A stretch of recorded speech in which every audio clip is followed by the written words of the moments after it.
나도 너도 꽤 괜찮은 사람. 거실에서, 사무실에서, 회의실에서, 술자리에서 자꾸만 부딪히는 우리들의 공식들. 기호나 취향의 차이부터 가치와 신념의 차이에 이르기까지 우리는 크고 작은 다름을 경험한다. 그리고 다른 사람과 의견이 충돌할 때 보통 사람들은 대개 아래와 같은 두 가지 자세를 취한다. 무시하거나 강요하거나. 몇 번 설득해도 소용이 없으면 무시해버린다. 이것은 인정과는 다르다.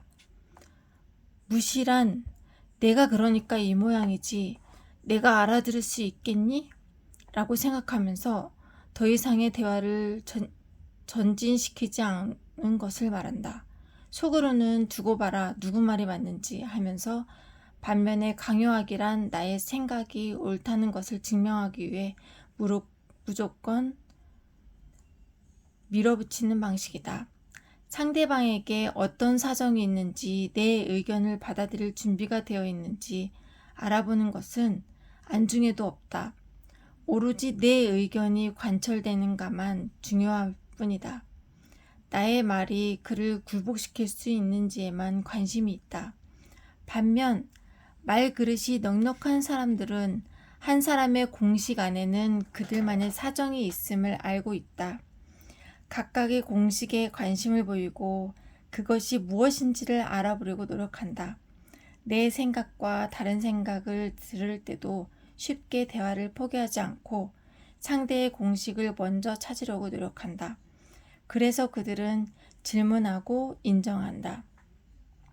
한 사람의 공식 속에는 숨겨진 배경과 충분한 이유가 있기 마련이다. 그의 삶을 직접 살아보지 않고 공식의 가치를 논할 수 없다. 따라서 말그릇이 큰 사람들은 좁힐 수 없는 차이를 자연스럽게 받아들인다. 대화를 진전시키기 위해서는 먼저 상대방의 공식이 무엇인지, 그렇게 생각하게 된 이유가 무엇인지에 대해 관심을 가져야 한다는 것을 알고 있다. 상대방의 세계로 들어가지 않고서는 어떤 말로도 영향력을 끼칠 수 없음을 기억한다. 따라서 다음과 같은 질문을 즐겨 사용한다. 그렇게 생각하는 이유가 뭐야? 구체적인 계기가 있었어? 내 결정에 영향을 준 기준이 뭐야? 질문을 통해 내막을 듣게 되면 동의할 수 없을지라도 인정할 수 있는 여유가 생긴다. 나도 그렇게 생각해 라고 말할 수는 없어도 그런 사정이 있었겠구나. 내 입장에서는 그렇게 생각할 수도 있었겠네 하며 인정해주는 것은 가능해진다. 내게도 나름의 공식이 있듯이 타인에게도 고유의 공식이 있다는 것을 받아들이게 된다. 그러니 자신의 생각을 이야기하더라도 강요하지 않는다. 조언은 하지만 밀어붙이지는 않는다. 하지만 나의 결정이나 선택은 옳고 너의 판단은 부족하다는 생각을 품고 있으면 타인의 공식을 배려하기 어렵다. 너는 아직 멀었어 하고 무시하는 마음을 갖고 있다면 아무리 위와 같은 질문을 사용한다 해도 달라지는 것은 없다. 타인의 말을 담는 그릇이 넉넉하려면 한 가지 공식에 묶여 있지 않고 자유로워야 한다. 소신 있게 의견을 제시하되 그것이 관점에 따라 충분히 다르게 해석할 수 있다는 것을 이해해야 한다. 내게는 값진 보석이지만 타인에게는 발의 차이는 돌덩이가 될 수 있다는 것, 혹은 그 반대의 상황이 되기도 한다는 것을 받아들여야 한다. 그것을 알아야만 크고 작은 차이들을 조정하고 갈등을 통합해 나갈 수 있다. 차이는 분명 갈등을 만들어낸다. 우리는 죽는 날까지 그것을 피할 수는 없다. 그러나 우리가 마주하는 수많은 공식의 차이가 결국 인간성과 우월의 차이가 아니라 경험과 공식이라는 차이라는 것을 알면 한결 마음이 부드러워진다. 교류 분석 이론을 보면 사람이 사람을 대하는 방식에는 크게 OK 방식과 not OK 방식이 있다고 설명한다. OK 방식이란 상대방에게도 이해받을 만한 동기가 있고 잘해내고 싶은 욕구가 있으며 최선을 다하고자 하는 실행 의지가 있다는 것. 즉, 상대방을 꽤 괜찮은 사람으로 생각하는 태도를 말한다. 반대로 not okay 방식이란 받아들일 수 없는 이유를 대면서 변명하고 나태하고 게으른 태도를 가지고 있으며 실행력 없고 무능력한 사람으로 상대방을 바라보는 태도를 뜻한다. 즉, 상대방을 미리 별로인 사람이라고 규정해버리는 것이다. 그리고 대부분 사람들은 너무나 자연스럽게 자신을 오케이 방식이라고 바라보면서 상대방은 not 오케이 방식으로 바라보고 한다. 내가 할 수 있겠어? 다 너 때문이야. 그럴 줄 알았어. 걔가 원래 좀 그래. 뭐가 달라지겠어? 이런 태도를 가진 사람들은 나의 경험과 지식을 지나치게 신뢰하고 그것에 대해 의심하지 않기 때문에 상대방의 공식을 터무니없는 것으로 취급하기 쉽다. 그러니 질문하지 않고 경청하지 않는다. 혹여 질문을 하더라도 이미 답이 정해진 유도 질문이거나 자신의 생각을 강요하기 위한 시험 질문인 경우가 많다. 반면 상대를 오케이 방식으로 바라보는 사람들은 이런 말을 즐겨 사용한다. 잘 해보고 싶었을 텐데 속상하겠네. 우리가 함께 책임져야 할 일은 뭘까? 앞으로 더 해보고 싶은 게 있니? 무슨 사정이 있었을 거야. 내게 말해줄 수 있니? 어떻게 도와주면 될까? 당신의 공식도 타인의 공식도 만들어질 당시에는 그럴 수밖에 없는 이유가 있었다. 힘든 상황에서 버티고 살아남기 위해 다시는 같은 실수를 반복하지 않기 위해 우리는 자신만의 공식을 만들어낸다. 타인의 눈에는 부족하고 부적절해 보일지 있지만 감히 비난하고 몰아세울 일은 아니다. 어제보다 괜찮은 사람이 되어간다는 것은 완벽해지고 있다는 뜻이 아니라 not okay에서 방황하는 시간보다 okay에서 머무른 시간이 조금씩 늘려간다는 뜻이 아닐까? 그러기 위해서 다양한 공식을 가진 사람들과 어울리면서 선입견을 조금씩 부수는 게 좋다. 그러한 시도를 두려워하지 말자. 불편함 뒤에 있는 다양함을 즐겨보자. 삶의 반경을 넓혀주는 다양한 책들을 가까이 해보자. 그것이 결국 나도 너도 괜찮은 사람이야 라고 고개를 끄덕일 수 있게 도와준다. 그것이 당신의 말그릇을 키우는 자양분이 된다. 도무지 이해할 수 없을지라도. 물론 상대방의 공식이 비상식적으로 느껴지는 순간들도 있다. 저렇게까지 해야 하나? 수준이 저것밖에 안 되나? 하고 생각하게끔 만드는 순간들. 그러나 그마저도 어쩔 수 없는 사정에 의한 것임을 알게 되면 마음이 조금은 누그러지게 된다. 어느 책에서 읽었던 실제로 미국에서 일어났던 미담을 소개하려고 한다. 이야기는 이렇다. 한 남자가 톨게이트에서 다음 차의 통행료를 대신 내주었다. 그렇더니 앞차에서 이미 지불했다는 이야기를 들은 뒷차의 운전자 역시 주저하지 않고 그 다음 차의 통행료를 대신 내주었고 그 행렬이 꽤 오랫도록 지속되었다는 내용이다. 그 이야기를 알고 있었던 나의 지인은 용감하게도 그 선행을 직접 실행해 보기로 결심했다. 용인 주변의 한 톨게이트.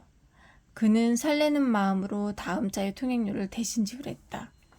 과연 다음 차도 그와 같은 선행을 이어갈 것인가? 책에 나왔던 미담처럼 이 선행도 훈훈한 일화로 남게 될 것인가? 그렇게 통행료를 대신 지불하고 앞서가고 있는데 갑자기 톨게이트를 빠져나온 뒤 차량이 경적을 울리며 쫓아오더라는 것이다.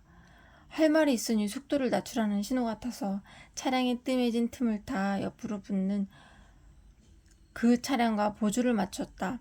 그랬더니 상대방이 창문을 내리고 수신호를 보냈고 그가 미소를 지으며 창문을 내리자마자 상대편 운전자가 이렇게 소리쳤다. 야, 이 새끼야. 내가 뭔데 돈을 내줘? 어디서 돈 자랑이야? 순식간에 통행료 900원 내주고 돈 자랑하는 나쁜 놈이 되었다. 지인은 너무 당황한 나머지 사과하고 도망치듯 그 자리를 피했지만 운전하는 내내 당황하고 속상해서 억울한 마음까지 들었다고 한다. 나의 지인에게 욕을 퍼부은 그 사람은 타고난 성격이 원래 개팍한 걸까? 아니면 그날 유난히 힘들어서 감정 조절이 안 된 걸까? 이유야 알 수 없지만 그의 말을 통해서 그가 얽매여 있는 공식에 대해 조심스럽게 추측해 볼 수 있다.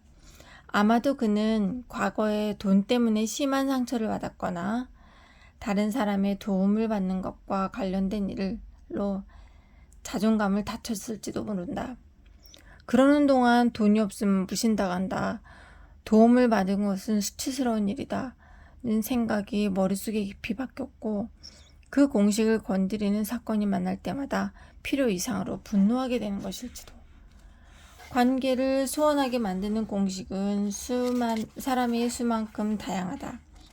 무슨 일이든 타인의 잘못으로 돌리는 공식을 가진 사람은 어떤 상황에서도 자신을 불쌍하고 가여운 희생양으로 만든다.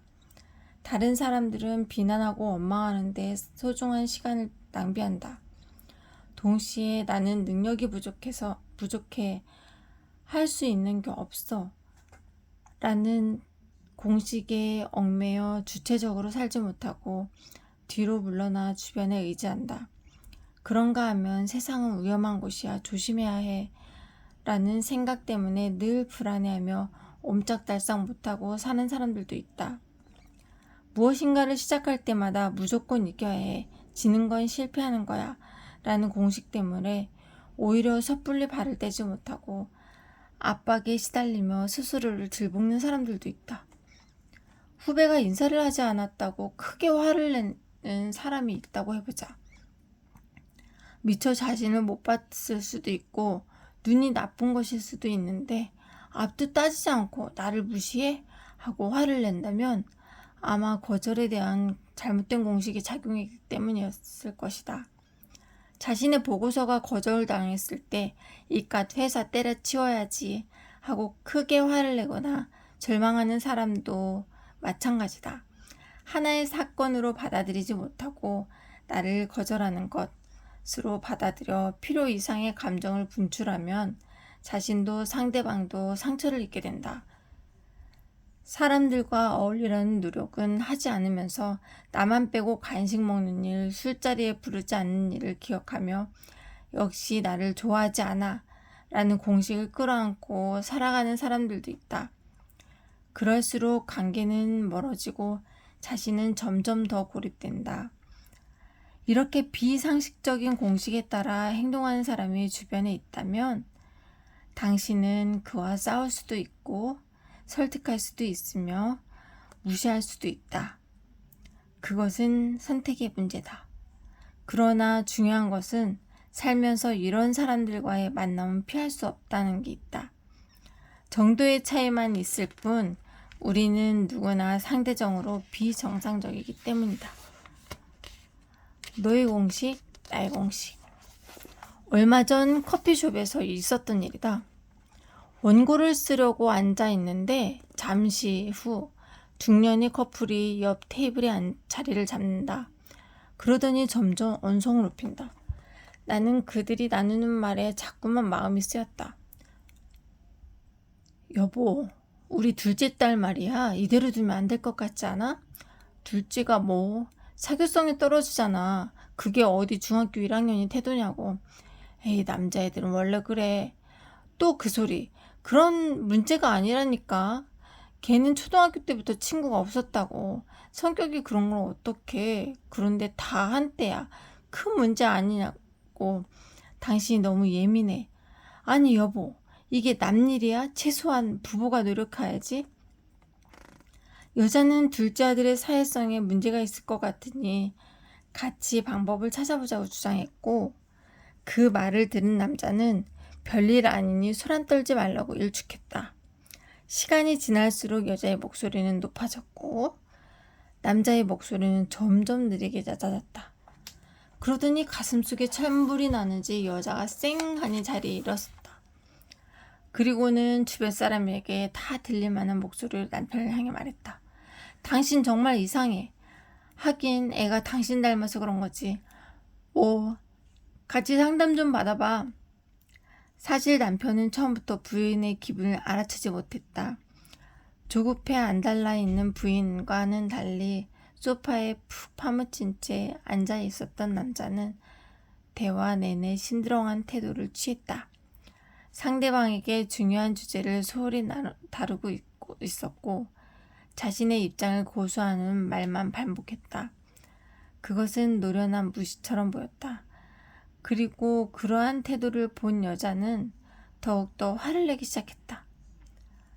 물론 부인 역시 자신의 주장만 반복했다. 이미 답은 정해져 있었고 남편이 자신의 의견에 동의하지 않아 끝내 남자를 사회성이 없는 이기적인 아빠로 취급했다. 남편이 가지고 있을 법한 정당한 사유를 알아보려고 하지 않았다. 나는 그들의 말 속에서 각기 다른 공식을 발견할 수 있었다. 부인은 또래 관계를 중요하게 생각했다. 많은 친구들과 활발하게 어울리는 것이 잘 성장하고 있다는 증거라고 믿었다. 하지만 남편은 부인에 비해 말수가 적고 내성적인 사람으로 보였다. 그래서인지 개인의 성향 차이가 중요하게 생각하는 것 같았다. 물론 두 사람은 자신의 주장만 반복할 뿐 상대방의 공식에 관심이 없었다. 그들의 대화에는 질문이 없었다. 아마도 커피숍을 들어올 때까지 공유했을 함께 노력해서 아들의 사회성을 키워보자는 마음은 온데간데 없이 사라졌고 결국 그들의 대화는 비난과 방어로 끝을 맺었다.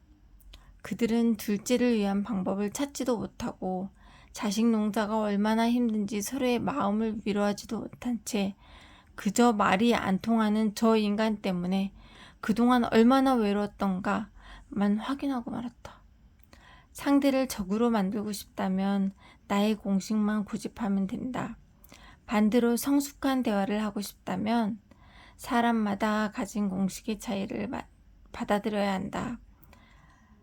차이를 문제로 받아들이지 않고 같이 풀어야 할 과제로 바라볼 때 당신의 말그릇은 흔들리지 않는다.